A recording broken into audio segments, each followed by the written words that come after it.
एक बहुत बड़ी अचीवमेंट है हमारे जम्मू के डोगरों की, जिन्होंने इसके लिए कई वर्षों से प्रयास कर रहे थे। अब कई लोग इस छुट्टी को कैश करने के चक्कर में हैं। अब ज़माना बदल गया है, और जब ज़माना बदल गया है तो इनको भी अभी बदलना पड़ेगा। इनको पता था कि छुट्टी नहीं करते तो इनकी इतनी बुरी हालत होती, शायद अपनी बुरी हालत को बचाने के लिए कर रहे हैं। इनको स्टेट भी देने पड़ेगी, लोगों ने अभी इनकी हालतें बहुत बुरी करनी है। जम्मू सेपरेट स्टेट भी देनी पड़ेगी, 371 भी देनी पड़ेगी, और इनको सब कुछ देना पड़ेगा। और ये सोच रहे हैं कि ये बीजेपी ने पहले किया था, उस ज़माने में किया था, कब किया था, किसने किया था। जितना जुलूस बड़ा, उसका सबूत आपको नहीं है तो देख लो, यूट्यूब निकालिए, फेसबुक निकालिए। जितनी बड़ी रैली जम्मू के डोगरों ने बसोली बनी से लेके बिलावर, हीरानगर, कठुआ, बिश्ना, आरएसपुरा, सुचेतगढ़ और सांबा, और इसके साथ साथ आप चले जाओ रियासी, कटरा, और उसके साथ फिर चले जाओ आके पीछे पुंछ, रजौरी और डोडा। सारी दुनिया ने मुझे समर्थन दिया था, सबको पता है। और उस ज़माने में यही सरकार थी, और उस दिन इनकी खुशनसीबी थी कि उस दिन संडे था। 23 जब सितंबर आया उस ज़माने में तो संडे था, नहीं तो इनकी ऐसी तैसी तो हमने उस दिन ही कर देनी थी। लेकिन क्वेश्चन है, उसके बाद स्टेट टूट गई, हमारे मसले, हमारे मसाइल, हमारी तकलीफ़ें बदल गईं।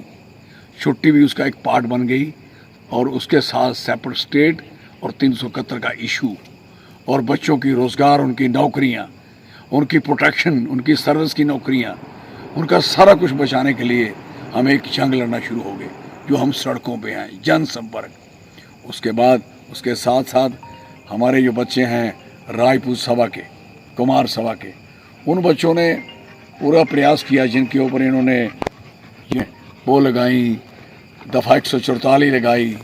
उसके बाद उनको बुलाया, कल परसों इनको समझ आई कि अब एजिटेशन बढ़ेगी। इनको पता था कि बढ़नी है। 1-1.5 लाख बंदा मैंने तैयार किया था, जो उनके साथ मैंने कहा था, वादा किया था कि मैं आपको दूंगा। और इनको खबर आ गई कि काम खराब होने वाला है, तो बेटर है छुट्टी, हम ऐसे बिल्कुल धक्के खा के यहाँ से जाएंगे तो छुट्टी देने की बात करें। और इन्होंने वो महाराजा हरि सिंह साहब, सारी दुनिया जानती है, सिर्फ महाराजा जम्मू कश्मीर ही नहीं थे, उनका नाम था, दुनिया में नाम था। ही वॉज द फर्स्ट महाराजा जिन्होंने गोलमेज कॉन्फ्रेंस में अगेंस्ट ब्रिटिश गवर्नमेंट के खिलाफ कहा था कि ये हिंदुस्तान, ये ज़मीन हमारी माँ है, हमारी ज़मीन है। इसको आज़ाद कराने के लिए जो लोग लड़ाई लड़ रहे हैं, हम उनका स्वागत करते हैं, उनका सहयोग करते हैं। उसी वजह से ये जो कुछ पार्टियाँ कश्मीर में, और कुछ लोग जो कश्मीर में पैदावारी हुई, वो उस दिन से हुई, करवाई कि इन्होंने सारा, अब यू नो बेटर।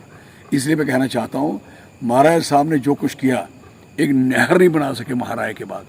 एक कश्मीर नहर थी, जो हमारी यहाँ प्रताप नहर थी, यहाँ अखनूर नहर है, जितनी बड़ी जम्मू की अपनी नहर है जो 1907 में बनी।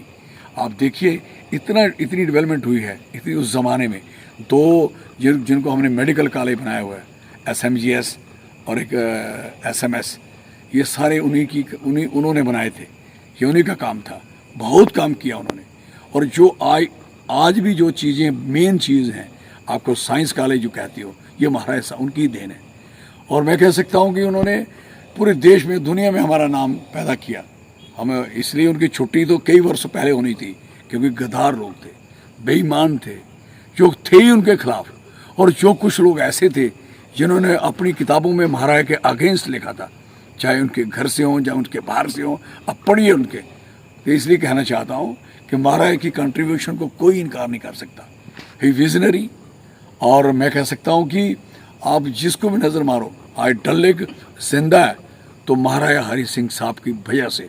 क्योंकि 9 गांव जो बने थे नीचे, वो ऊपर थे 9 गांव उखाड़े थे, जो पहाड़ पे थे कि कल को यहाँ रश होगा, बढ़ेंगे तो ये झील खराब हो जाएगी, उन्होंने उखाड़े थे।